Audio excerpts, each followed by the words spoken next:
സ്നേഹം, ദിവ്യസ്നേഹം, സ്നേഹം, ദിവ്യസ്നേഹം. ഹല്ലേലൂയ! ദൈവത്തിന് സ്തോത്രം. ദൈവത്തിന്റെ മഹാകൃപയാൽ ഈ പുതിയ വർഷത്തിലേക്ക് പ്രവേശിക്കുവാൻ ദൈവം നമ്മെ സഹായിച്ചു. എന്തുകൊണ്ടാണ് ഈ പുതിയ വർഷം ദൈവം നമുക്ക് നൽകിയിരിക്കുന്നത്? നമ്മുടെ ഇഷ്ടപ്രകാരം ജീവിക്കാനാണോ, അതോ ദൈവത്തിന്റെ നാമത്തെ മഹത്വപ്പെടുത്താനാണോ? ഈ വർഷത്തിൽ ദൈവത്തിനു വേണ്ടി നാം ജീവിക്കണം. അതെ, ഞാൻ ദൈവത്തിനു വേണ്ടി ജീവിക്കും എന്ന് നിങ്ങൾ ഈ വർഷത്തിൽ ഒരു തീരുമാനം എടുക്കണം. ഈ വർഷം ഞാൻ ദൈവത്തിന്റെ നാമത്തിനു വേണ്ടി ജീവിക്കും എന്ന് ആദ്യം തന്നെ ഒരു തീരുമാനം എടുക്കുക. കർത്താവേ, നിന്റെ കൃപ എനിക്ക് നൽകണം, നിന്റെ ശക്തി എനിക്ക് നൽകണം എന്ന് പ്രാർത്ഥിക്കുക. കർത്താവ് നിങ്ങളുടെ കരം പിടിച്ച് നിങ്ങളെ വഴി നടത്തും. വർഷങ്ങൾ കടന്നുപോയിക്കൊണ്ടേയിരിക്കും. നമ്മുടെ ജീവിതത്തിൽ മാറ്റമില്ലാതെ നാം കടന്നു പോവുകയും ചെയ്യുന്നു. എന്നാൽ ഈ വർഷത്തിൽ നമ്മുടെ ജീവിതം മാറുക മാത്രമല്ല, കഴിഞ്ഞ കാലം ചെയ്ത തെറ്റുകളൊന്നും വീണ്ടും ചെയ്യാതെ, കഴിഞ്ഞ വർഷം ദുഃഖിപ്പിച്ച സംഭവങ്ങൾ വീണ്ടും നമ്മുടെ ജീവിതത്തിൽ ആവർത്തിക്കാതെ, കഴിഞ്ഞ വർഷം വിഷമിച്ച കാര്യങ്ങൾ വീണ്ടും നമ്മുടെ ജീവിതത്തിൽ സംഭവിക്കാതെ, നമ്മുടെ കർത്താവിനും നമ്മുടെ വീട്ടുകാർക്കും നമ്മുടെ ചുറ്റുമുള്ള ആളുകൾക്കും സന്തോഷകരമായി ജീവിക്കാം. അതിനുവേണ്ടി നാം ചില തീരുമാനങ്ങൾ എടുക്കണം. നമ്മുടെ സമയത്തെ നാം ജാഗ്രതയോടുകൂടി ഉപയോഗിക്കണം. സമയം വിലയേറിയതാണ്. ഒരു വ്യക്തിക്കും കഴിഞ്ഞുപോയ സമയത്തെ തിരിച്ചു തരുവാൻ കഴിയുകയില്ലല്ലോ. അത് 5 നിമിഷമാണെങ്കിലും കഴിഞ്ഞുപോയെങ്കിൽ അതിനെ നമുക്ക് തിരിച്ചെടുക്കുവാൻ കഴിയുകയില്ലല്ലോ. അജ്ഞാനികളായിട്ടല്ലാതെ ജ്ഞാനികളായിട്ട് സമയത്തെ തക്കത്തിന് ഉപയോഗിക്കുക എന്ന് ദൈവത്തിന്റെ വചനം പറയുന്നു. നമ്മുടെ സമയത്ത് നാം ചെയ്യുന്നതായ കാര്യങ്ങൾ യോഗ്യമായതാണെങ്കിൽ, നന്മയായതാണെങ്കിൽ തലമുറകൾക്കത് അനുഗ്രഹമായി മാറും. എന്നാൽ അയോഗ്യമായ കാര്യങ്ങൾ, തിന്മയായിട്ടുള്ള കാര്യങ്ങൾ ചെയ്യുകയാണെങ്കിൽ അത് അനേകർക്ക് നാശമായി മാറും. നമ്മുടെ ജീവിതത്തിൽ നമുക്കത് നാശമായിരിക്കും, മറ്റുള്ളവർക്കും അത് നാശകരം ആയിരിക്കും. അതുകൊണ്ട് ആദ്യം തന്നെ ദൈവത്തോട് പറയുക, എൻ്റെ സമയത്തെ ഞാൻ ഒരിക്കലും വൃഥാവാക്കി തീർക്കുകയില്ല. എങ്ങനെയാണ് ഉപയോഗപ്രദമാക്കുന്നത്? എത്ര സമയം നമുക്ക് ഉറങ്ങണം അത്രയും സമയം നാം ഉറങ്ങുക. എന്തുകൊണ്ടെന്നാൽ അനേകം ആളുകളുടെ ജീവിതം ഉറക്കത്തിനു വേണ്ടി മാത്രമായിരിക്കുന്നു. നമ്മുടെ ശരീരത്തിന് വിശ്രമം ആവശ്യമാണ്. അതുകൊണ്ട് ഉറങ്ങേണ്ടതായ സമയത്ത് നിങ്ങൾ ഉറങ്ങുക. പിന്നെ ബാക്കിയുള്ള സമയം നമ്മുടെ ശാരീരിക ആവശ്യങ്ങൾക്കായി ഉപയോഗിക്കുക. ദൈവം നമുക്ക് നൽകിയിരിക്കുന്ന ശരീരത്തെ ആരോഗ്യത്തോടെ, ശുദ്ധിയോടെ നിലനിർത്തേണ്ടതാണ്. അത് നമുക്ക് ആവശ്യമാണ്. അതുകൊണ്ട് ശരീരത്തിന്റെ ആവശ്യകരമായ ചില കാര്യങ്ങൾക്ക് വേണ്ടി കുറച്ച് സമയത്തെ നിങ്ങൾ വിനിയോഗിക്കുക. പിന്നെ ബാക്കിയുള്ള സമയം നാം എന്തെങ്കിലും ഒരു പ്രവൃത്തി ചെയ്യണം. നാം ജോലി ചെയ്യുന്നതിന് വേണ്ടിയാണ് ദൈവം നമ്മെ സൃഷ്ടിച്ചിരിക്കുന്നത്. നമ്മുടെ കൈകൾ, കാലുകൾ, നമ്മുടെ ശരീരം എല്ലാം നാം ജോലി ചെയ്യുന്ന സമയത്ത് ആരോഗ്യകരമായി ഇരിക്കും. അതുകൊണ്ട് ഏതെങ്കിലും ഒരു ജോലി ചെയ്യൂ. നാം ജോലിയിലുള്ള വ്യക്തി ആണ് എങ്കിൽ നിങ്ങൾ സമയത്ത് ജോലിക്ക് വേണ്ടി പോകൂ. നിങ്ങൾക്ക് ലഭിച്ചിരിക്കുന്ന ജോലി വിശ്വസ്തയോടുകൂടി നിങ്ങൾ ചെയ്യുക. ഒരുപക്ഷെ നിങ്ങൾ വീട്ടിലാണെങ്കിൽ, ഹൗസ് വൈഫ് ആണെങ്കിൽ, പലരും പറയാറുണ്ട് ഞാൻ ഹൗസ് വൈഫ് ആകുന്നു എന്ന്. അങ്ങനെയുള്ളവരോടാണ് ഞാൻ പറയുന്നത്, നിങ്ങൾ അങ്ങനെയല്ല, നിങ്ങൾ ഹോം ബിൽഡറാണ്. നിങ്ങൾ വീട് നിർമ്മിക്കുന്ന ആളുകളാണ്. ചില ഭാര്യമാർ ഇങ്ങനെ പറയാറുണ്ട്, സാധാരണ വീട്ടിൽ അടുക്കളപ്പണിയൊക്കെ ചെയ്യുന്ന വ്യക്തികളാണ്. അല്ല, ജ്ഞാനമുള്ള സ്ത്രീ തന്റെ വീട് പണിയുന്നു, മൂഢയായവൾ തന്റെ വീടിനെ പൊളിച്ചു കളയുന്നു എന്ന് കർത്താവ് പറഞ്ഞതുപോലെ വീട്ടിൽ നിങ്ങളുടെ ഉത്തരവാദിത്വം വളരെ വലുതാണ്. വീട്ടിൽ നിങ്ങളുടെ ആഹാരങ്ങൾ പാകം ചെയ്യുന്നതോടൊപ്പം വീട് നല്ലവണ്ണം ഒരുക്കി അടുക്കി വയ്ക്കുന്നത്, മുഴങ്കാൽ മടക്കി പ്രാർത്ഥിക്കുന്നത്, വീട്ടിലുള്ളവർക്ക്, നിങ്ങളുടെ ഭർത്താവിന്, നിങ്ങളുടെ മക്കൾക്ക്, മാതാപിതാക്കൾക്ക് ആശ്വാസകരമായിരിക്കുന്നത്, അവർക്ക് വേണ്ടി പ്രാർത്ഥിക്കുകയും അവരെ സഹായിക്കുകയും അവരെ ആശ്വസിപ്പിക്കുകയും ചെയ്യുന്നത് എത്രയോ അത്യാവശ്യമാണ്. നിങ്ങൾ വിശ്രമം എടുക്കുക. നിങ്ങളുടെ ശാരീരിക ആവശ്യങ്ങൾ നിങ്ങൾ നിറവേറ്റുക. നിങ്ങളുടെ ജോലിയിൽ നിങ്ങൾ വിശ്വസ്തയോടെ ആയിരിക്കുക. ഒരു വേള നിങ്ങൾ സ്റ്റുഡൻ്റ് ആണെങ്കിൽ കഷ്ടപ്പെട്ട് നിങ്ങൾ പഠിക്കുവാൻ പരിശ്രമിക്കൂ. ജ്ഞാനമില്ലാത്തവൻ എന്നോട് ചോദിക്കുക എന്ന് പറഞ്ഞു. അതുകൊണ്ട് നിങ്ങൾക്ക് പഠിക്കുവാൻ ജ്ഞാനമില്ല എങ്കിൽ നിങ്ങൾ ജ്ഞാനം തരുന്നതിനു വേണ്ടി കർത്താവിനോട് ചോദിക്കുക. വിശ്വാസത്തോടെ ചോദിക്കുക. ദൈവം തൻ്റെ ജ്ഞാനത്തെ, ഉയരത്തിൽ നിന്ന് വരുന്ന ജ്ഞാനത്തെ നിങ്ങൾക്ക് തരും.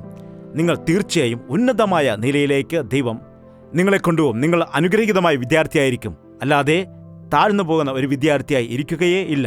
നിങ്ങൾ ദൈവത്തിൻ്റെ മക്കളാണെങ്കിൽ നിങ്ങളുടെ പാഠങ്ങൾ നല്ലവണ്ണം നിങ്ങൾ പഠിക്കുക. പ്രാർത്ഥിച്ചുകൊണ്ട് നിങ്ങൾ പഠിക്കുക. ദൈവം അനുഗ്രഹിക്കും. പിന്നെ വൃദ്ധരാണെങ്കിൽ എന്താണ് ചെയ്യേണ്ടത്? വൃദ്ധന്മാർ വെറുതെ സംസാരിച്ചിരിക്കുമെന്നാണ് പറയുന്നത്. വേദപുസ്തകം പറയുന്നു അങ്ങനെയുള്ളവരോട് അകന്നിരിക്കുക എന്ന്. പ്രായമുള്ളവർ പ്രാർത്ഥിക്കുക. നിങ്ങളുടെ അനുഭവങ്ങളും ഉപദേശങ്ങളും ഈ തലമുറയ്ക്ക് ഒരുപാട് ആവശ്യമായിരിക്കുന്നു. നിങ്ങൾ അവർക്ക് വേണ്ടി പ്രാർത്ഥിക്കുക. നിങ്ങളുടെ സ്നേഹത്തെ പകർന്നു കൊടുക്കുക. നിങ്ങൾ വൃദ്ധരായിപ്പോയി എന്ന വിഷമത്തോടെ ആയിരിക്കരുത്. അവർ വാർദ്ധക്യത്തിലും ഫലം കായ്ക്കുന്നവരാണെന്ന് കർത്താവ് പറഞ്ഞതുപോലെ നിങ്ങൾ കർത്താവിൽ വിശ്വസ്തയോടെ നിങ്ങളുടെ വാർദ്ധക്യത്തിലും സന്തോഷത്തോടെ സമാധാനത്തോടെ മുൻപോട്ട് പോവുക. കർത്താവിനെ സ്തുതിക്കുക. അവന്റെ രാജ്യത്തിനു വേണ്ടി ഒരുങ്ങുക. ഈ പുതിയ വർഷം എല്ലാവർക്കും ഉപയോഗപ്രദമായിരിക്കുവാനും അനുഗ്രഹമായിരിക്കുവാനും തീരണമെന്നുണ്ടെങ്കിൽ നാം എല്ലാവരും ചേർന്ന് നമ്മുടെ ഉത്തരവാദിത്തങ്ങളെ ജാഗ്രതയോടെ ചെയ്യുക. നമ്മുടെ സമയത്തെ ഉപയോഗപ്രദം ആക്കുക.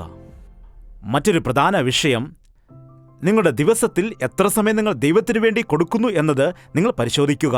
ഒരു ദിവസം കർത്താവ് നമുക്ക് 24 മണിക്കൂറുകൾ നൽകുന്നുണ്ടല്ലോ. ഇതിൽ എത്ര സമയം നിങ്ങൾ ദൈവത്തിനു വേണ്ടി വിനിയോഗിക്കുന്നുണ്ട്? 2-3 മിനിറ്റുകളാണോ അതോ 2.5 മണിക്കൂർ ആണോ? നിങ്ങളുടെ സമയത്തിന്റെയും ദശാംശം കൊടുക്കുവാൻ നിങ്ങൾ പരിശീലിക്കുക. കുറഞ്ഞത് 2.5 മണിക്കൂറെങ്കിലും ദൈവത്തിന് മുമ്പിൽ ചിലവഴിക്കുവാൻ നിങ്ങൾ പരിശ്രമിക്കേണ്ടതാണ്.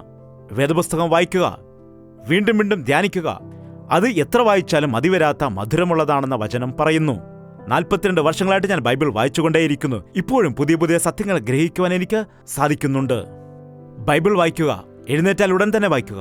മുഴങ്കാലിൽ വായിക്കുക. വായിച്ചാൽ മാത്രം പോരാ, വായിച്ച ഭാഗത്തെ ഹൃദയത്തിൽ ധ്യാനിക്കുവാൻ ശ്രമിക്കൂ. അത് പരിശീലിക്കുക. ധ്യാനിച്ചതുപോലെ തന്നെ, നിങ്ങൾ മനസ്സിലാക്കിയതുപോലെ തന്നെ ജീവിക്കുവാൻ വേണ്ടി പരിശ്രമിക്കൂ. പ്രബോധിപ്പിക്കുക. മറ്റുള്ളവർക്ക് അറിയിച്ചു കൊടുക്കുക. എന്തുകൊണ്ടെന്നാൽ ദൈവത്തിന്റെ വചനമാണ് നമുക്ക് ജീവൻ നൽകുന്നത്, നമുക്ക് ശക്തി നൽകുന്നത്. എല്ലാ ദിവസവും അവന്റെ വചനം വായിക്കുന്നത് എത്രയോ അത്യാവശ്യമാണ്. ദിവസവും ഭക്ഷണം കഴിക്കേണ്ടത് നമുക്ക് എത്രയോ ആവശ്യമാണ്. അതുപോലെ ആത്മീയ ജീവിതത്തിൽ ദൈവത്തിന്റെ വചനം ധ്യാനിക്കേണ്ടത് നമുക്ക് അത്ര തന്നെ അത്യാവശ്യമാണ്. മനുഷ്യൻ അപ്പം കൊണ്ട് മാത്രമല്ല, കർത്താവിന്റെ വായിൽ നിന്ന് വരുന്ന സകല വചനത്താലും ജീവിക്കുന്നുവെന്ന് ദൈവം പറഞ്ഞുവല്ലോ. ആത്മീയമായി നമുക്ക് ബലം പ്രാപിക്കണമെങ്കിൽ കർത്താവിന്റെ വചനത്തെയും അവന്റെ വാക്കുകളെയും നമ്മുടെ ഹൃദയത്തിൽ സംഗ്രഹിക്കേണ്ടതാണ്. അതുമാത്രമല്ല, വചനം വായിക്കുക മാത്രമല്ല, നാം മുഴങ്കാൽ മടക്കി പ്രാർത്ഥിക്കുകയും വേണം. ഇന്ന് അനേകർക്കും പ്രാർത്ഥനയെന്ന് പറഞ്ഞാൽ വളരെ ബുദ്ധിമുട്ടായിട്ട്, വളരെ കഷ്ടപ്പെട്ട് ചെയ്യുകയാണെന്നാണ് അല്ലേ? എന്നാൽ നിങ്ങൾ യഥാർത്ഥമായി ദൈവാത്മാവിനെ പ്രാപിച്ചുകൊണ്ട് പ്രാർത്ഥിക്കുകയാണെങ്കിൽ എത്ര സമയം മുൻപോട്ട് പോകുന്ന നിങ്ങൾക്ക് അറിയുകയില്ല. നിങ്ങൾ മുഴങ്കാൽ മടക്കി പ്രാർത്ഥിക്കുമ്പോൾ ആ സമയത്ത് നിങ്ങളുടെ ജീവിതത്തിൽ എത്ര അത്ഭുതകരമായ കാര്യങ്ങൾ ദൈവം ചെയ്യുമെന്നറിയാമോ? നിങ്ങൾ മുഴങ്കാൽ മടക്കുകയും പ്രാർത്ഥിക്കുകയും ചെയ്യുക. ഒരു ഭക്തൻ പറഞ്ഞു, പ്രാർത്ഥന അറിയില്ലെങ്കിൽ കർത്താവെ എന്ന് വിളിച്ചാൽ മതി, വായ് തുറന്നാൽ മതി, ഞാൻ അതിനെ നിറയ്ക്കാമെന്ന് ദൈവം പറഞ്ഞു. അതെ, പ്രാർത്ഥന ബുദ്ധി കൊണ്ട് ചെയ്യുവാൻ നമുക്ക് അറിയില്ല എങ്കിൽ പരിശുദ്ധാത്മാവ് നമുക്ക് വേണ്ടി ഞരങ്ങിക്കൊണ്ട് നമ്മുടെ ആവശ്യങ്ങൾ ദൈവത്തോട് അറിയിക്കുക തന്നെ ചെയ്യും. അവൻ നമ്മെ പഠിപ്പിക്കും. പ്രാർത്ഥിക്കുക. എല്ലാ ദിവസവും പ്രാർത്ഥിക്കുക. മുഴങ്കാൽ മടക്കി നിങ്ങൾ പ്രാർത്ഥിക്കൂ. നിങ്ങളുടെ മുറിയിൽ കയറി കതക് അടച്ചിട്ട് നിങ്ങൾ പ്രാർത്ഥിക്കൂ. വിശ്വസിച്ചുകൊണ്ട് നിങ്ങൾ പ്രാർത്ഥിക്കൂ. പ്രാർത്ഥിക്കുമ്പോൾ ദൈവം നിങ്ങളുടെ പ്രാർത്ഥന കേൾക്കുന്നു എന്ന് നിങ്ങൾ വിശ്വസിക്കുക. അതുമാത്രമല്ല, പ്രാർത്ഥനയിൽ കൂടി ദൈവം തന്റെ ഉദ്ദേശങ്ങൾ നിങ്ങളോട് സംസാരിക്കും എന്നും നിങ്ങൾ വിശ്വസിക്കുക. പ്രാർത്ഥന വെറുതെ ഉച്ചാരണം മാത്രമല്ല, സംഭാഷണമാണ്. കർത്താവിനോട് നാം സംസാരിക്കുന്നതാണ്. കുടുംബ പ്രാർത്ഥന നിങ്ങൾ ചെയ്യുക. നിങ്ങളുടെ ഭാര്യയും മക്കളെയും എല്ലാം ഇരുത്തി നിങ്ങൾ കുടുംബ പ്രാർത്ഥന ചെയ്യുന്നുണ്ടോ? നിങ്ങളുടെ ഭാര്യയെയും മക്കളെയും കുഞ്ഞുങ്ങളെയും എല്ലാം ഇരുത്തിയിട്ട് കുടുംബ പ്രാർത്ഥന നിങ്ങളുടെ ജീവിതത്തിൽ ചെയ്യുന്നത് ഏറ്റവും അനുഗ്രഹകരമാണ്. ഇല്ലെങ്കിൽ ഇന്നു മുതൽ നിങ്ങൾ ആരംഭിക്കുക. നിങ്ങൾ കുടുംബമായി ദൈവത്തിന്റെ സന്നിധിയിൽ ഇരിക്കുമ്പോൾ ദൈവത്തിന്റെ ദൂതന്മാർ നിങ്ങളുടെ ഭവനത്തിന് ചുറ്റും കാവലായി വരും. ദൈവത്തിന്റെ സാന്നിധ്യം നിങ്ങളുടെ ഭവനത്തിലുണ്ടായിരിക്കും. എല്ലാ ദോഷത്തിൽ നിന്നും ദൈവം നിങ്ങളെ വിടുവിക്കുകയും ചെയ്യും. അനാവശ്യമായ രോഗങ്ങൾ നിങ്ങൾക്കുണ്ടാകാതെ ദൈവം നിങ്ങളെ സംരക്ഷിക്കും. ദൈവത്തിന്റെ സന്നിധിയിൽ നിങ്ങൾ പ്രാർത്ഥിക്കുമ്പോൾ ദുരാത്മാവും ദുഷ്ടശക്തികളും ഓടിപ്പോകും. ദൈവത്തിന്റെ സാന്നിധ്യം നിങ്ങളിൽ ഉള്ളതുകൊണ്ട് നിങ്ങൾക്ക് സമാധാനവും സന്തോഷവും ഉണ്ടായിരിക്കുകയും ചെയ്യും. അവിടെ സമൃദ്ധിയുണ്ടാകും, ഒരു കുറവും ഉണ്ടാകുകയില്ല. ഒരുമിച്ച് പ്രാർത്ഥിക്കുന്ന കുടുംബം ഒരുമിച്ച് മുന്നേറും. എന്തുകൊണ്ടാണ് ഭാര്യ ഭർത്താക്കന്മാർ തമ്മിൽ ഭിന്നത ഉണ്ടാകുന്നത്? നിങ്ങൾ പ്രാർത്ഥിക്കാത്തതുകൊണ്ടല്ലേ? ഈ ദിവസം മുതൽ നിങ്ങൾ പ്രാർത്ഥിക്കുവാൻ ആരംഭിക്കൂ. ഭാര്യയായി ഭർത്താവായി നിങ്ങൾ ഒരുമിച്ച് പ്രാർത്ഥിക്കുന്ന സമയത്ത് ദൈവത്തിന്റെ ആത്മാവ് നിങ്ങളിൽ പകരുന്നതുകൊണ്ട്, ദൈവത്തിന്റെ സാന്നിധ്യം നിങ്ങളിൽ പകരുന്നതുകൊണ്ട് നിങ്ങളിൽ ഐക്യത ഉണ്ടാകും. നിങ്ങൾ പ്രാർത്ഥിക്കുക. നിങ്ങൾ സഹോദരങ്ങളും സഹോദരിമാരും ഉണ്ടെങ്കിൽ നിങ്ങൾ ഒരുമിച്ച് പ്രാർത്ഥിക്കുവാൻ ശ്രമിക്കുക. ഈ ദിവസങ്ങളിൽ സഹോദരന്മാർ തമ്മിൽ ഐക്യതയില്ല. നിങ്ങൾ ഒരുമിച്ച് പ്രാർത്ഥിക്കുക. സന്തോഷകരമായിരിക്കും. അതെ, സഭയിൽ ചെന്ന് പ്രാർത്ഥിക്കുക. സഭയിൽ ചെന്ന് പ്രാർത്ഥിക്കുന്ന സമയത്ത് നിങ്ങളുടെ ജീവിതത്തിൽ അത്ഭുത കാര്യങ്ങൾ സംഭവിക്കാനിടയാകും. ഒരുമനപ്പെട്ട് ഐക്യതയോടെ പ്രാർത്ഥിക്കുന്ന സമയത്ത് അത്ഭുത കാര്യങ്ങൾ സംഭവിക്കും. നിങ്ങൾ എത്ര സമയം പ്രാർത്ഥിക്കുന്നു എന്നുള്ള കാര്യം നിങ്ങൾ പരിശോധിക്കുക. നിങ്ങൾ പ്രാർത്ഥിക്കുന്ന ഒരു സമയവും വൃഥാവല്ല. ദൈവം തന്നിരിക്കുന്ന സമയത്തെ ഉപയോഗപ്രദമാക്കി മാറ്റാം. നമ്മുടെ ശരീരത്തിന് ആവശ്യമായ ആഹാരത്തെ നമുക്ക് ഒരുക്കിയെടുക്കാം. നമ്മുടെ ശരീരത്തിന് ആവശ്യമായ വിശ്രമം നമുക്ക് എടുക്കുവാൻ ശ്രമിക്കാം. നമുക്ക് ഏൽപ്പിക്കപ്പെട്ട ജോലികളിൽ നമുക്ക് ഉത്തരവാദിത്തമുള്ളവരായിരിക്കാം. നമ്മുടെ പഠനകാര്യത്തിൽ അതുപോലെ ജോലിക്കാര്യത്തിൽ നമുക്ക് വിശ്വസ്തരായിരിക്കാൻ ശ്രമിക്കാം. ദൈവത്തിന്റെ സന്നിധിയിൽ മുഴങ്കാൽ മടക്കി നമുക്ക് ദൈവത്തിന്റെ വചനങ്ങൾ വായിക്കാം, ദൈവത്തോട് പ്രാർത്ഥിക്കാം. വചനങ്ങളെ പഠിക്കാം, പ്രവർത്തിക്കാം. അപ്പോൾ നാം ചെയ്യുന്ന എല്ലാ കാര്യങ്ങളും സാധിക്കും. നിങ്ങളുടെ ജീവിതത്തിൽ ഒന്നും അസാധ്യമാവുകയില്ല. നിങ്ങൾ ചെയ്യുന്ന എല്ലാ കാര്യങ്ങളും സാധ്യമാകും. അനേകരും എന്ന് പറയാറുണ്ട്, ഒന്നു ചെയ്തിട്ടും സാധിക്കുന്നില്ല, ഒന്നും വിജയകരമാക്കാൻ കഴിയുന്നില്ല എന്ന് നാം കേൾക്കുന്നതാണ്. കാരണം എന്താണെന്നറിയാമോ? നിങ്ങളുടെ കാര്യത്തിൽ നിങ്ങൾ ദൈവത്തിന് സ്ഥാനം കൊടുക്കുന്നില്ല. നിങ്ങൾ ചെയ്യുന്ന കാര്യത്തിൽ ദൈവത്തിന്റെ സഹായം നിങ്ങൾ ചോദിക്കുന്നില്ല. അതുകൊണ്ടാണ് സാധിക്കാത്തത്. നിങ്ങൾ ചെയ്യുന്ന എല്ലാ കാര്യങ്ങളും നിങ്ങൾക്ക് സാധിക്കണമെന്നുണ്ടെങ്കിൽ ദൈവത്തിന്റെ സഹായത്തെ നിങ്ങൾ ചോദിക്കുക. നിങ്ങൾ തീരുമാനമെടുക്കുക, എൻ്റെ സമയത്തെ ഞാൻ ഉപയോഗപ്രദമായി വിനിയോഗിക്കും. മറ്റൊരു വിഷയം, ഇന്ന് അനേകം ആളുകൾക്ക് ദോഷം ഉണ്ടാകുന്നതിന്, പ്രശ്നങ്ങൾ ഉണ്ടാകുന്നതിന്, കടഭാരം ഉണ്ടാകുന്നതിന്, ആത്മഹത്യകൾ ചെയ്യുന്നതിന്, അനാവശ്യമായ പ്രശ്നങ്ങൾ ജീവിതത്തിൽ വരുത്തിവെക്കുന്നതിന് കാരണമറിയാമോ? പണം. ആ പണത്തിന്റെ കാര്യത്തിൽ ശരിയായിരിക്കുന്നില്ല. വഞ്ചന, പറ്റിക്കൽ, കളവ്, കൈക്കൂലി, കൊള്ളപ്പലിശ. എന്താണ്? പല പല രീതിയിൽ പണം സമ്പാദിക്കുന്നതിന് വേണ്ടി മനുഷ്യൻ പരിശ്രമം നടത്തുന്നുണ്ട്. എന്നാൽ നീ കഷ്ടപ്പെട്ട് സമ്പാദിക്കുന്ന, അധ്വാനിച്ചുണ്ടാകുന്ന നന്മയെ ദൈവം അനുഗ്രഹിക്കുക തന്നെ ചെയ്യും. നിന്റെ കയ്യിൽ വരുന്ന എല്ലാ ചെറിയ വിഷയത്തിലും നീ വിശ്വസ്തനായിരിക്കുന്നെങ്കിൽ എല്ലാ കാര്യത്തിലും അനുഗ്രഹിക്കപ്പെടും എന്നത് നാം ഓർക്കേണ്ടതാണ്. ഈ വർഷം ഒരു തീരുമാനമെടുക്കുക, ഞാൻ പണത്തെ സംബന്ധിച്ച് വിശ്വസ്തൻ ആയിരിക്കും. ഞാൻ കള്ളക്കണക്കുകൾ എഴുതില്ല, പണത്തിനു വേണ്ടി കളവ് പറയില്ല, പണത്തിനു വേണ്ടി വഞ്ചന ചെയ്യില്ല, പണത്തിനു വേണ്ടി അന്യായം ചെയ്യുകയില്ല. ഒരു തീരുമാനമെടുക്കുക. എത്ര പണം എൻ്റെ കയ്യിൽ വന്നാലും ശരി, എൻ്റെ നീതിയെ ഞാൻ ഉപേക്ഷിക്കുകയില്ല. പ്രധാനമായും ദൈവം നിനക്ക് നൽകുന്നതിൽ നിന്ന് ദശാംശം ദൈവത്തിന് നീ കൊടുക്കുക. ദൈവത്തിന് ധാരാളമായി കൊടുക്കുന്നതിലൂടെ ദൈവം നിന്നെ അനുഗ്രഹിക്കും എന്ന് വചനം പറയുന്നു. എന്നാൽ ഈ കാലത്ത് അനേകം ആളുകൾ ദൈവത്തിന് കൊടുക്കുന്ന വിഷയത്തിൽ പിറകോട്ട് പോകുന്നു. ദൈവത്തിന് കൈക്കൂലി കൊടുക്കുന്നത് പോലെയാണ് അവർ അധ്വാനിക്കുന്നത്. എന്നാൽ ദൈവം കൊടുക്കുന്ന നന്മയിൽ നിന്ന് കൃതജ്ഞതയോടെ, നന്ദിയോടെ പ്രഥമ ഫലങ്ങൾ, അതുപോലെയുള്ള സ്തോത്ര കാഴ്ചകൾ, ദശാംശങ്ങൾ ദൈവത്തിന് കൊടുക്കണം എന്നതായ സാമാന്യമായ ജ്ഞാനം പോലുമില്ലാത്ത അനേകം ആളുകളുമുണ്ട്. നിങ്ങൾക്ക് പണം എവിടെ നിന്ന് വന്നു? ഞാൻ ജോലി ചെയ്തുകൊണ്ടാണ്, ശമ്പളത്തിൽ നിന്നാണ് കിട്ടിയത്, ഞാൻ അധ്വാനിച്ചതുകൊണ്ടാണ് എന്ന് നാം പറയുന്ന സമയത്ത് എങ്ങനെയാണ് നമുക്ക് പണം വന്നത്? അത് കർത്താവ് തന്നതാണെന്നുള്ള കാര്യം നാം മനസ്സിലാക്കേണ്ടതാണ്. ദാവീദ് ഇപ്രകാരം പറയാനിടയായി, അങ്ങയുടെ കയ്യിൽ നിന്ന് വാങ്ങിച്ചിട്ട് അങ്ങയ്ക്ക് തന്നെ തിരിച്ചു നൽകുകയാണ്, അത് സ്വീകരിക്കണമെന്ന്. എവിടെ നിന്നാണ് വന്നത്? എനിക്ക് കർത്താവാണ് തന്നിരിക്കുന്നത്. കർത്താവ് തന്നതിൽ നിന്ന് ഞാൻ തിരിച്ച് കർത്താവിന് കൊടുക്കുന്നു. കർത്താവിന് നാം കൊടുക്കുന്ന സമയത്ത് അവൻ തന്നെ പോക്കറ്റിൽ ഇട്ടുകൊണ്ട് പോകുമോ? ഇല്ല. ഒരു ദിവസം ഒരു മാമൻ അവൻ്റെ മരുമകന് ഒരു ലഡു വാങ്ങിച്ചു കൊണ്ടുവന്നു. ആ മരുമകന് അത് കൊടുത്തു. അവനത് കഴിച്ചുകൊണ്ടിരിക്കുന്ന സമയത്ത് മാമൻ ചോദിച്ചു, മോനെ എനിക്ക് തരില്ലേ എന്ന്. ചില കുഞ്ഞുങ്ങളാണെങ്കിൽ അതിൽ നിന്ന് കുറച്ച് മുറിച്ചെടുത്ത് മാമൻ്റെ കയ്യിൽ കൊടുക്കും. എന്നാൽ ചില കുട്ടികൾ എന്ത് ചെയ്യും? മാമൻ ആ ലഡു തന്നിരിക്കുമ്പോൾ അത് തന്നെ തിരിച്ചു ചോദിക്കുമ്പോൾ ഞാൻ തരില്ല, പോകൂ എന്ന് പറയും. ഇന്ന് അനേകം ആളുകൾ ദൈവത്തിൻ്റെ കയ്യിൽ നിന്ന് വാങ്ങിയിട്ട് കർത്താവിന് ഒരൽപ്പം മുറിച്ച് ഭിക്ഷ കൊടുക്കുന്ന രീതിയിൽ കൊടുക്കുന്നതായിട്ട് നമുക്ക് കാണാൻ കഴിയും. എന്നാൽ ചില ആളുകൾ ഇതെന്റെ പണമാണ്, ഞാനെന്തിനാണ് കൊടുക്കുന്നത് എന്ന് പറയുന്നത് നമുക്ക് അറിയാം. ഒരു വേള ആ കുഞ്ഞ് ആ ലഡു മുഴുവനും ആ മാമന് തിരിച്ചു കൊടുക്കുകയാണെന്ന് വിചാരിക്കൂ. മാമൻ എന്തു ചെയ്യുമെന്ന് പറ? അത് ഒറ്റയടിക്ക് അകത്താക്കിയിട്ട് പോകുമെന്നാണ് വിചാരിക്കുന്നത്? ഒരിക്കലുമല്ല. എന്തു ചെയ്യും? ഉടൻ തന്നെ വളരെ സന്തോഷത്തോടെ എന്റെ മോനെ എന്ന് വിളിച്ച് സന്തോഷത്തോടെ അവനെ എടുത്തിട്ട് തന്റെ മടിയിലേക്ക് കയറ്റിയിരുത്തി തന്റെ കഴുത്തിൽ കിടക്കുന്ന ആ മാലയും എടുത്തിട്ട് ആ കുഞ്ഞിന്റെ കഴുത്തിൽ ഇട്ടുകൊടുത്ത് വേണമെങ്കിൽ തന്റെ അവകാശമെല്ലാം അവന്റെ പേരിൽ എഴുതി വയ്ക്കുകയും ചെയ്യുമല്ലോ. അതേ, എന്റെ ആലയത്തിൽ ആഹാരം ഉണ്ടാകേണ്ടതിന് നിങ്ങൾ ദശാംശം മുഴുവൻ ഭണ്ഡാരത്തിലേക്ക് കൊണ്ടുവരുവിൻ. ഞാൻ നിങ്ങൾക്ക് ആകാശത്തിന്റെ കിളിവാതിലുകളെ തുറന്ന് സ്ഥലം പോരാതെ വരുവോളം നിങ്ങളുടെ മേൽ അനുഗ്രഹം പകരില്ലേ? കർത്താവിന് കൊടുത്തിട്ട് ദരിദ്രനായവൻ, കർത്താവിന് കൊടുത്തിട്ട് കടഭാരത്തിലായ വ്യക്തി ഒരിക്കലും ഇതുവരെ ജനിച്ചിട്ടില്ല, ജനിക്കുകയുമില്ല എന്ന് ഭക്തൻ പറയുകയുണ്ടായി. ദൈവത്തിന് കൊടുത്താൽ ഒരിക്കലും നിങ്ങൾക്ക് നഷ്ടം ഉണ്ടാകില്ല. കൊടുപ്പിൻ, എന്നാൽ നിങ്ങൾക്ക് ലഭിക്കും എന്ന് വചനം പറയുന്നുണ്ടല്ലോ. നമുക്ക് വരുന്ന വരുമാനത്തിൽ ദൈവത്തിന് കൊടുക്കാനുള്ളത് കൊടുക്കുവാൻ നിങ്ങളെപ്പോഴും പരിശീലിക്കേണ്ടതാണ്. നിങ്ങളുടെ ദശാംശവും സ്തോത്രകാഴ്ചയും എപ്പോഴും കർത്താവിന് കൊടുക്കുവാൻ നിങ്ങൾ പരിശീലിക്കുക. നിങ്ങൾക്ക് ഒരു കുറവും ഉണ്ടാകില്ല. കൈസർക്കുള്ളത് കൈസറിനും ദൈവത്തിനുള്ളത് ദൈവത്തിനും കൊടുക്കുവാൻ പറഞ്ഞു. എന്നാൽ പല ക്രൈസ്തവരും കരം അടയ്ക്കാത്തവർ ഉണ്ടായിരിക്കുന്നുവല്ലോ. സർക്കാരിന് നാം കരം അടയ്ക്കേണ്ടതായി വരുമ്പോൾ സർക്കാരിന് നാം കരം അടയ്ക്കുക തന്നെ ചെയ്യുക. സർക്കാരിന് കൊടുക്കേണ്ടതായ നികുതികൾ നാം തീർച്ചയായും അടയ്ക്കുക തന്നെ വേണം. തീരുമാനമെടുക്കുക. അനീതിയായ കാര്യങ്ങൾക്ക് വേണ്ടി ഒന്നും തന്നെ ചെയ്യാതെ ന്യായമായ ചെലവഴിക്കേണ്ട കാര്യങ്ങളിൽ ചെലവഴിച്ചുകൊണ്ട് ഈ വർഷം ഞാൻ മുൻപോട്ട് പോകുമെന്ന് തീരുമാനിക്കുക. അതിനുവേണ്ടി നിങ്ങളെ തന്നെ ഏൽപ്പിക്കുക. പണം നിന്റെ കയ്യിലിരിക്കുമ്പോൾ നാളെ വരൂ, നാളെ തരാം എന്ന് പണിക്കാരനോട് പറയരുത്. അനേകം ആളുകൾക്ക് അങ്ങനെ പണം കൊടുക്കാൻ മടിയാണ്. അയാളെ കൊണ്ട് ജോലി ചെയ്ത് കഴിഞ്ഞിട്ട് പണം കൊടുക്കാതെ നാളെ വരൂ, മറ്റന്നാൾ വരൂ എന്നൊക്കെ പറയുകയാണ് പലപ്പോഴും ചെയ്യുന്നത്. അത് ദ്രവ്യാഗ്രഹമാണ്. ദ്രവ്യാഗ്രഹം നാശമാണ് എന്നത് വേദപുസ്തകത്തിൽ വചനത്തിലൂടെ പറയുന്നുണ്ട്. ഈ പുതിയ വർഷത്തിൽ ഒരു തീരുമാനമെടുക്കുക. പണത്തെ സംബന്ധിച്ച് ഞാൻ വിശ്വസ്തൻ ആയിരിക്കും. ആരുടെയും പണം ഞാൻ ആഗ്രഹിക്കുകയില്ല. എൻ്റെ കയ്യിലുള്ളതായ പണത്തെ ഞാൻ ദൈവവേലയ്ക്ക് വേണ്ടി ഉപയോഗിക്കും. എൻ്റെ കയ്യിലുള്ള പണം എൻ്റെ വീട്ടിലെ കാര്യങ്ങൾക്ക് വേണ്ടി ഞാൻ ഉപയോഗിക്കും. ഞാൻ കഷ്ടപ്പെട്ട് സമ്പാദിച്ച എൻ്റെ പണം ദൈവത്തിൻ്റെ കയ്യിൽ കൊടുത്തിട്ട് ദൈവം നൽകുന്ന അനുഗ്രഹത്തെ ഞാൻ കാണും. ഞാൻ കടം വാങ്ങില്ല. ഇത് കടങ്ങളുടെ ലോകമാണ്. കടം വാങ്ങിച്ചിട്ട് ഭാരപ്പെടുന്ന ആളുകൾ, ക്രെഡിറ്റ് കാർഡ് വെച്ച് കടമെടുത്തിട്ട് അനേകം ആളുകൾ കടഭാരത്തിലായിരിക്കുന്നു. നിന്റെ ജീവിതത്തെ ദൈവത്തിൻ്റെ കയ്യിൽ ഏൽപ്പിച്ചു കൊടുക്കുക. അന്നന്ന ദിവസത്തിൻ്റെ ആഹാരം അന്നന്ന് തന്നെ ദൈവം നിങ്ങൾക്ക് നൽകാനിടയാകും.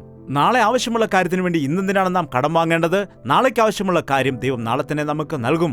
അതിനുവേണ്ടി നാം കടം വാങ്ങേണ്ട കാര്യമില്ല. നാളത്തെ കാര്യം ദൈവം നടക്കും. യഹോവ ഇരേ എന്ന് വിശ്വസിക്കുക. സമയത്തിന്റെ വിഷയത്തിൽ വിശ്വസ്തനായിരിക്കുക. പണത്തിന്റെ വിഷയത്തിലും വിശ്വസ്തൻ ആയിരിക്കുക. ഏറ്റവും പ്രധാനമായും നിന്റെ ജീവിതം ഏറ്റവും ശ്രേഷ്ഠകരമായ ഒന്ന് ആണെന്നും ഒരു വലിയ ഉദ്ദേശത്തോടു കൂടിയാണ് നീ ലോകത്തിൽ ജനിച്ചതെന്നും ഉള്ള കാര്യം നീ ഓർക്കുക. രക്ഷിക്കപ്പെട്ട ഉടൻ തന്നെ ഞാൻ കർത്താവിനോട് ചോദിച്ചു, കർത്താവേ, ഞാൻ എന്താണ് ചെയ്യേണ്ടത്? നിന്റെ മാതാവിന്റെ ഉദരത്തിലായിരിക്കുമ്പോൾ തന്നെ ഞാൻ നിന്നെ കണ്ടവനാണ്. ജനത്തിന്റെ പ്രവാചകനായിട്ട് ഞാൻ നിന്നെ നിയമിച്ചിരിക്കുന്നു. ദൈവം തന്റെ സേവ ചെയ്യാൻ എന്നെ വിളിച്ച സമയത്ത് 18 വയസ്സുള്ള ഒരു യുവാവായിരുന്നപ്പോൾ ദൈവത്തിന്റെ കയ്യിൽ ഞാൻ ഏൽപ്പിച്ചു കൊടുത്തു. എന്റെ ജീവിതം ഭാഗ്യകരമായി. അതുകൊണ്ടാണ് എന്റെ ജീവിതം എനിക്കും അതുപോലെ തന്നെ മറ്റ് അനേകം ആളുകൾക്കും അനുഗ്രഹമായി തീർന്നത്. എന്റെ കർത്താവിന്റെ ഉദ്ദേശങ്ങൾ എന്റെ ജീവിതത്തിൽ നിറവേറ്റണമെന്ന് വിചാരിച്ച് അവന്റെ കരത്തിലേക്ക് ഞാൻ ഏൽപ്പിച്ചു കൊടുത്തു. അപ്പോൾ ഒരു പ്രയോജനമില്ലാത്തവനായ, ഒരു കഴിവുമില്ലാത്തവനായ, ഒന്നിനും കൊള്ളാത്തവനായിരുന്ന എന്റെ ജീവിതം ദൈവം തന്റെ കരങ്ങളിൽ എടുത്തിട്ട് ഉപയോഗിക്കാനിടയായി. ദൈവം നിന്നെ ഉപയോഗിക്കും. ദൈവത്തിലേക്ക് നിന്നെ തന്നെ നീ സമർപ്പിച്ചിട്ടില്ല എങ്കിൽ ഈ പുതിയ വർഷത്തിൽ നിന്നെ തന്നെ ദൈവത്തിന്റെ കരങ്ങളിലേക്ക് സമർപ്പിക്കുക. അപ്പോൾ നിന്നെയും ദൈവം ഉപയോഗിക്കാനിടയാകും. നിന്നെക്കുറിച്ചും ദൈവത്തിന് വലിയ ഉദ്ദേശങ്ങളുണ്ട്.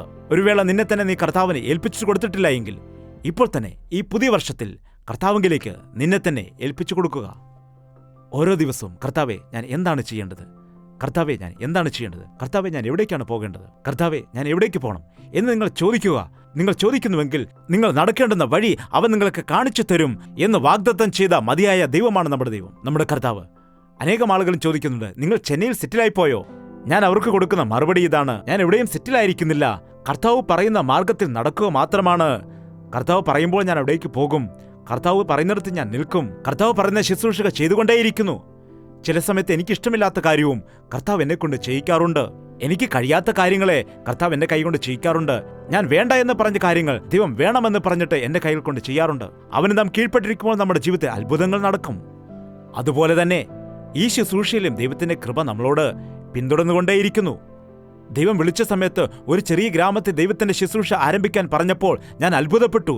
എങ്ങനെയാണ് ഈ ഒരു ചെറിയ ഗ്രാമത്തിൽ ഞാൻ ശുശ്രൂഷ ആരംഭിക്കുകയാണെങ്കിൽ എങ്ങനെ ഞാൻ ജനങ്ങളുടെ പ്രവാചകനായി മാറും? കർത്താവിന്റെ വാക്കിന് ഞാൻ കീഴ്പ്പെട്ടപ്പോൾ അത് സംഭവിച്ചുകൊണ്ടേയിരിക്കുന്നു.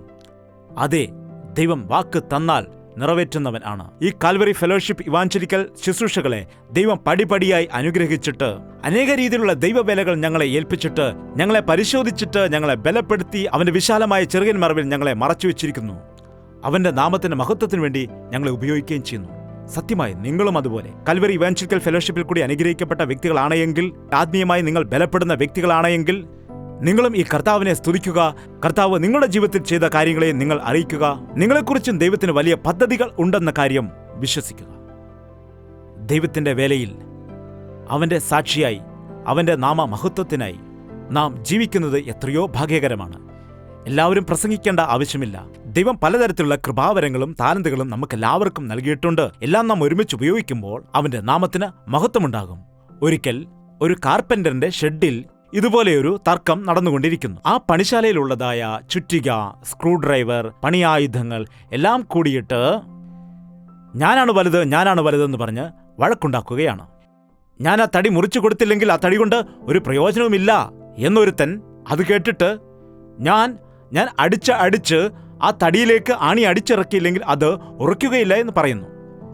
ഞാൻ മുറുക്കിയില്ല എങ്കിൽ ഈ സ്ക്രൂ മുറുകുകയില്ല എന്ന് മറ്റൊരുത്തൻ പറയുന്നു. ഞാൻ ആ സ്ക്രൂ നല്ലവണ്ണം മുറുക്കിയില്ലെങ്കിൽ അത് മുറുകുകയില്ല, പിടിക്കുകയില്ല എന്ന് മറ്റൊരുവൻ പറയുന്നു. ഞാൻ അളവെടുത്തില്ലെങ്കിൽ നിങ്ങൾ എങ്ങനെ ചെയ്യുമെന്ന് സ്കെയിൽ പറയുന്നു. ഇങ്ങനെ അവിടെയുള്ള പണിയായുധങ്ങളെല്ലാം കൂടി ചേർന്നിട്ട് തർക്കിക്കുമ്പോൾ അവർ പരസ്പരം വഴക്കുണ്ടാക്കുന്ന സമയത്ത് നസ്രേത്തിൽ നിന്ന് വന്നതായ കാർപ്പന്റർ അവിടെ വന്നിട്ട് നിങ്ങളുടെ സ്ഥലങ്ങളിൽ പോയി നിങ്ങൾ ഇരിക്കൂ എന്ന് പറഞ്ഞു. ഞാൻ ആവശ്യമുള്ളപ്പോൾ ആവശ്യമുള്ള വ്യക്തിയെ വിളിക്കാമെന്ന് പറഞ്ഞിട്ട് ആദ്യം കൈവാളിനെ വിളിച്ചിട്ട് ആ തടി മുറിക്കാനിടയായി. അതിനുശേഷം ചുറ്റികയെ വിളിച്ചിട്ട് ആണികൾ അടിച്ചിറക്കാനിടയായി. അതിനുശേഷം സ്കെയിലിനെ വിളിച്ചിട്ട് അളവുകൾ എടുത്തു. ചുറ്റിക എടുത്തിട്ട് ആണികൾ അടിച്ചിറക്കി. എവിടെയാണ് സ്ക്രൂ ഡ്രൈവർ വെച്ച് ഫിറ്റ് ചെയ്യേണ്ടത് എല്ലാം സ്ക്രൂ ഡ്രൈവർ വെച്ച് ഫിറ്റ് ചെയ്തു. എവിടേക്കാണ് ചിത്രപ്പണികൾ ചെയ്യേണ്ടത് അത് ഉപയോഗിച്ചു. അതുപോലെ മൃദുവാക്കേണ്ട സ്ഥലം എവിടെയാണ് അവിടെല്ലാം മൃദുവാക്കി, പേപ്പർ ഉപയോഗിച്ച് മൃദുവാക്കി. അങ്ങനെ എല്ലാ ഉപകരണങ്ങളെയും ഉപയോഗിച്ചിട്ട് ഒരു നല്ല ബലിപീഠത്തെ കർത്താവ് തയ്യാറാക്കി. എല്ലാവരും അവരവരുടെ സ്ഥലങ്ങളിൽ പോയിരുന്ന ശേഷം കർത്താവ് ചോദിച്ചു, ഹേ കൈവാളെ, ചുറ്റികയെ, സ്ക്രൂ ഡ്രൈവറെ, സ്കെയിലേ, ഇതാരാണ് ചെയ്തത്? എല്ലാവരും പരസ്പരം നോക്കിക്കൊണ്ടിരുന്നു. ഞങ്ങളാണ് ചെയ്തത്, നമ്മളാണ് ചെയ്തത് എന്ന് പറഞ്ഞു. ഈ ദിവസം നിന്നെ ഒരു ചുറ്റികയായിട്ടോ സ്ക്രൂ ഡ്രൈവറായിട്ടോ ഒരു കൈവാളായിട്ടോ അല്ലെങ്കിൽ ഒരു സ്കെയിലായിട്ടോ നമ്മെ എങ്ങനെ പണിയായുധങ്ങളായി ഉപയോഗിച്ചേക്കാം. എന്നാൽ നമ്മുടെ പണി നാം ചെയ്യുമ്പോൾ ദൈവത്തിന്റെ പദ്ധതി പൂർത്തിയാകും. നാം എല്ലാവരും ചേർന്ന് അവന്റെ പണി ചെയ്യണമെന്നും കർത്താവിന്റെ രാജ്യത്തിന്റെ വിസ്തൃതിക്ക് വേണ്ടി പ്രവർത്തിക്കാൻ അവൻ ആഗ്രഹിക്കുന്നു. അതുകൊണ്ട് കർത്താവ്, എന്റെ ജോലി എന്താണ്? നിന്റെ പണി നീ ചെയ്യൂ. മറ്റുള്ള ജോലി ചെയ്യാൻ ആഗ്രഹിക്കരുത്. ഈ കാലത്ത് അനേകം ആളുകൾ മറ്റുള്ളവരെ പോലെ ആകാൻ ആഗ്രഹിക്കുന്നു, ഇമിറ്റേറ്റ് ചെയ്യുവാൻ ആഗ്രഹിക്കുന്നു, അവരുടെ പ്രസംഗം പോലെ പ്രസംഗം ചെയ്യുവാൻ ആഗ്രഹിക്കുന്നു, അവർ പാടുന്നത് പോലെ പാടുവാൻ ആഗ്രഹിക്കുന്നു, അവരുടെ ശുശ്രൂഷ പോലെ ശുശ്രൂഷ ചെയ്യുവാൻ വേണ്ടി ആഗ്രഹിക്കുന്നു, അവർ ഇട്ടതുപോലെയുള്ള പേരിട്ട് അത് അനുകരിക്കുവാൻ വേണ്ടി ആഗ്രഹിക്കുന്നു. അങ്ങനെ അനേകം ആളുകൾ മത്സരങ്ങൾ നടത്തുന്നു, ഇമിറ്റേറ്റ് ചെയ്യുന്നു. എന്നാൽ ഇത് ദൈവത്തിന്റെ പദ്ധതി അല്ല. ഈ വർഷം തന്നെ കർത്താവിനോട് പറയൂ, ഒരുപക്ഷെ നീ അനുകരിച്ച് മറ്റുള്ളവരോടൊപ്പം മത്സരിച്ച് അവരെ പോലെ ആകാൻ ആഗ്രഹിച്ച വ്യക്തിയാണോ? അവരെ പോലെയാകണം, ഇവരെ പോലെയാകണം എന്ന് വിചാരിച്ചിട്ട് ഒന്നും ചെയ്യാൻ കഴിയാത്ത അവസ്ഥയിലായിരിക്കുകയാണോ? നീ കർത്താവിനോട് ചോദിക്കൂ, കർത്താവ്, ഞാൻ എന്തായിത്തീരാൻ നീ ആഗ്രഹിക്കുന്നു അത് എന്നെ ആക്കണമേ. ഞാൻ എങ്ങനെ നിനക്ക് പ്രയോജനകരമായി തീരണം അങ്ങനെ തന്നെ നീ എന്നെ ഉപയോഗിക്കൂ. ഞാൻ എപ്പോൾ നിനക്ക് വേണ്ടി പ്രയോജനകരമാകണം അപ്പോൾ നീ എന്നെ ഉപയോഗിക്കുമാറാകണം. ബലവാന്റെ കയ്യിലിരിക്കുന്ന അമ്പിനെ പോലെ നിനക്ക് ആവശ്യമുള്ള സമയത്ത് എന്നെ നീ ഉപയോഗിക്കുമാറാകണം. നിന്റെ ഹിതം പോലെ എന്നെ ഉപയോഗിക്കണം എന്ന് ദൈവത്തിന്റെ കരങ്ങളിലേക്ക് നാം ഏൽപ്പിച്ചു കൊടുത്താൽ ദൈവത്തിന്റെ അത്ഭുത കാര്യങ്ങൾ നമ്മുടെ ജീവിതത്തിൽ നടക്കും. പ്രിയ സഹോദര, സഹോദരി, ഈ പുതിയ വർഷം നിന്റെ ജീവിതത്തിൽ അനുഗ്രഹവും അത്ഭുതവും ദൈവിക വളർച്ചയും പ്രാപിക്കണമെന്ന് നീ ആഗ്രഹിക്കുന്നുണ്ടെങ്കിൽ ഒന്നാമതായി നിന്റെ സമയം തക്കത്തിന് ഉപയോഗിക്കുക. പണം സംബന്ധിച്ചുള്ള വിഷയത്തിൽ നീതിയോടെ ആയിരിക്കുക. നിന്റെ ഉത്തരവാദിത്തങ്ങൾ നിർവഹിക്കുക. ദൈവം നിന്നെ എന്തിനു വേണ്ടിയാണ് സൃഷ്ടിച്ചത്, അവന്റെ നിന്നെക്കുറിച്ചുള്ള ഹിതം എന്താണ് എന്നുള്ള കാര്യം മനസ്സിലാക്കിയിട്ട് അവന്റെ ഹിതപ്രകാരം ജീവിക്കുന്നതിന് വേണ്ടി നിന്നെ തന്നെ നീ സമർപ്പിക്കുക. അപ്പോൾ നീ ഭാഗ്യവാനാകും. നീ ചെയ്യുന്നതെല്ലാം സാധിക്കുകയും ചെയ്യും. നമുക്ക് പ്രാർത്ഥിക്കാം. പ്രാർത്ഥന. പരിശുദ്ധനായ സ്നേഹമുള്ള പിതാവേ, ഈ പുതിയ വർഷത്തിലേക്ക് ഞങ്ങളെ പ്രവേശിപ്പിച്ചതിനായിട്ട് നിനക്ക് നന്ദി കരയറ്റുന്നു. എത്രയോ പേർ ഈ ലോകത്തെ വിട്ടുപോയിരിക്കുന്നു. കേവലം നിന്റെ കൃപ കൊണ്ട് മാത്രം, നീ ഞങ്ങളെ സ്നേഹിച്ചതുകൊണ്ട്, കരുണ കാണിച്ചതുകൊണ്ട് ഈ പുതിയ വർഷം ഞങ്ങൾക്ക് നൽകിയതിനെ ഓർത്ത് ഞങ്ങൾ നിന്നെ സ്തുതിക്കുന്നു കർത്താവേ. ഈ പുതിയ വർഷത്തിലേക്ക് ഞങ്ങളെ ഏത് ഉദ്ദേശത്തോടുകൂടിയാണ് നീ പ്രവേശിപ്പിച്ചിരിക്കുന്നത്, ആ ഉദ്ദേശങ്ങൾ അറിഞ്ഞിട്ട് നിന്റെ പദ്ധതി പ്രകാരം ജീവിക്കുവാൻ ഞങ്ങളെ എല്ലാവരെയും സഹായിക്കണമെന്ന് പ്രാർത്ഥിക്കുകയും ചെയ്യുന്നു. നിന്റെ ഹിതപ്രകാരം ജീവിക്കുമ്പോൾ അത് അനുഗ്രഹമാണെന്നും നിന്റെ ഹിതം എവിടെയാണ് ഉള്ളത് അവിടെയാണ് ക്ഷേമം എന്നതും ഞങ്ങളുടെ ജീവിതം അങ്ങനെ വിലയേറിയതാകും എന്ന് ഞങ്ങൾക്ക് മനസ്സിലാക്കുവാൻ സഹായിക്കണം.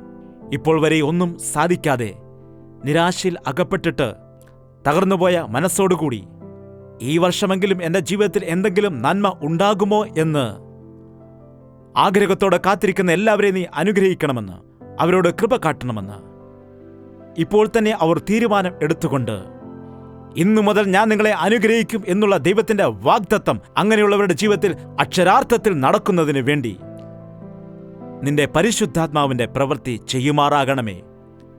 ഇപ്പോൾ വരെ ഞാൻ ഫെയിലായിപ്പോയി, ഇനിയും ഞാൻ പാസ്സാകാനിടയാകണം. ഇതുവരെ എൻ്റെ വ്യാപാരത്തിൽ നഷ്ടങ്ങളാണ് സംഭവിച്ചത്, ഇന്നു മുതൽ എൻ്റെ വ്യാപാരത്തിൽ ലാഭം ഉണ്ടാകുവാൻ ഇടയാകണം. ഇന്നുവരെ എൻ്റെ ജീവിതത്തിൽ ഒരുപാട് കഷ്ടങ്ങൾ ഉണ്ടായി, ഇനി ഞാൻ സന്തോഷത്തോടെ സമാധാനത്തോടുകൂടി മുൻപോട്ട് പോകും. ഇപ്പോൾ വരെ എൻ്റെ ജീവിതത്തിൽ ഒരു ലക്ഷ്യവും എനിക്കില്ലായിരുന്നു, ഇപ്പോൾ ഞാൻ ലക്ഷ്യം കണ്ടുപിടിച്ചിരിക്കുന്നു എന്ന് ഈ പ്രോഗ്രാം കണ്ടുകൊണ്ടിരിക്കുന്ന എല്ലാ വ്യക്തികളും പറയുന്നതിന് ഇന്നു മുതൽ ഞാൻ നിങ്ങളെ അനുഗ്രഹിച്ചിരിക്കുന്നു എന്നുള്ളതായ വാഗ്ദത്തം അക്ഷരാർത്ഥത്തിൽ ഈ പ്രോഗ്രാം വീക്ഷിച്ചുകൊണ്ടിരിക്കുന്ന എല്ലാ വ്യക്തികളുടെ ജീവിതത്തിൽ നിറവേറ്റണമെന്ന് നിന്റെ സന്നിധിയിൽ മുഴങ്കാൽ മടക്കി സമർപ്പണത്തോടുകൂടി ഒരു തീരുമാനമെടുത്തുകൊണ്ട് ദൈവമുമ്പാകെ മുൻപോട്ട് പോകുവാൻ ഞങ്ങളെ എല്ലാവരെയും നീ സഹായിക്കുമാറാകണമെന്ന് യേശു ക്രിസ്തുവിന്റെ നാമത്തിൽ അപേക്ഷിക്കുന്നു പിതാവേ, ആമേൻ. ദൈവത്തിന് സ്തോത്രം. വിഷമിക്കരുത്, ആകുലപ്പെടണ്ട.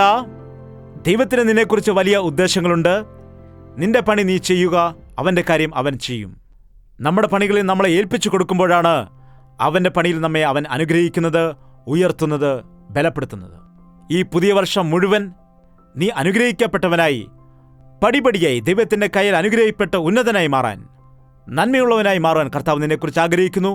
പ്രിയ സഹോദരങ്ങളെ, ആ അനുഗ്രഹം നിങ്ങൾക്കും നൽകുവാൻ കർത്താവ് ആഗ്രഹിക്കുന്നു. എന്നാൽ നീ മുഴങ്കാൽ മടക്കി കർത്താവിന് നിന്നെ തന്നെ സമർപ്പിക്കൂ. നിന്റെ സകല കാര്യങ്ങളും അവനിൽ ഏൽപ്പിച്ച് ദൈവത്തിന്റെ ഹിതം അറിഞ്ഞുകൊണ്ട് പോകുമ്പോൾ അനുഗ്രഹിക്കും. അനുഗ്രഹീതമായ ശുശ്രൂഷ നിങ്ങളും ഭാഗമാക്കാൻ ആഗ്രഹിക്കുന്നുണ്ടെങ്കിൽ കർത്താവ് നിങ്ങളെ പ്രേരിപ്പിച്ചാൽ നിങ്ങളുടെ വിവരങ്ങളും സ്തോത്ര കാഴ്ചയും DD-യിലൂടെയും MO-യിലൂടെയും ഞങ്ങൾക്ക് അയച്ചു തരാൻ കഴിയും. നിങ്ങൾ നൽകുന്ന എല്ലാ സ്തോത്ര കാഴ്ചയും വിശ്വസ്തയുടെ ദൈവത്തിന്റെ സന്നിധിയിൽ ഞങ്ങൾ ഉപയോഗിക്കുന്നു. നിങ്ങളും അതിന് അനുഗ്രഹിക്കപ്പെടുവാൻ പ്രാർത്ഥിക്കുകയും ചെയ്യുന്നു. ഇതിനെക്കുറിച്ച് കൂടുതൽ വിവരം നിങ്ങൾക്ക് അറിയണമെങ്കിൽ 08939393939 വിളിച്ച് അറിയുക. ദൈവഹിതമെങ്കിൽ നമുക്ക് വീണ്ടും കണ്ടുമുട്ടാം. അപ്പോൾ വരെയും ദൈവത്തിന്റെ മഹാകൃപ നിങ്ങളോട് കൂടെ ഇരിക്കുമാറാകട്ടെ. Wish you all a happy and prosperous new year. നിങ്ങൾക്കെല്ലാവർക്കും പുതുവർഷ ആശംസകൾ നേരുന്നു. യേശുവേ യേശുവേ യേശുവേ യേശുവേ യേശുവേ യേശുവേ യേശുവേ യേശുവേ നിന്നെ നിന്നെ എന്നും ഞാൻ സേവിക്കും. നീ മാത്രം രാജാവെന്നും. നിന്നെ നിന്നെ എന്നും ഞാൻ സേവിക്കും. നീ മാത്രം രാജാവെന്നും. യേശുവേ യേശുവേ യേശുവേ യേശുവേ യേശുവേ യേശുവേ യേശുവേ യേശുവേ യേശുവേ യേശുവേ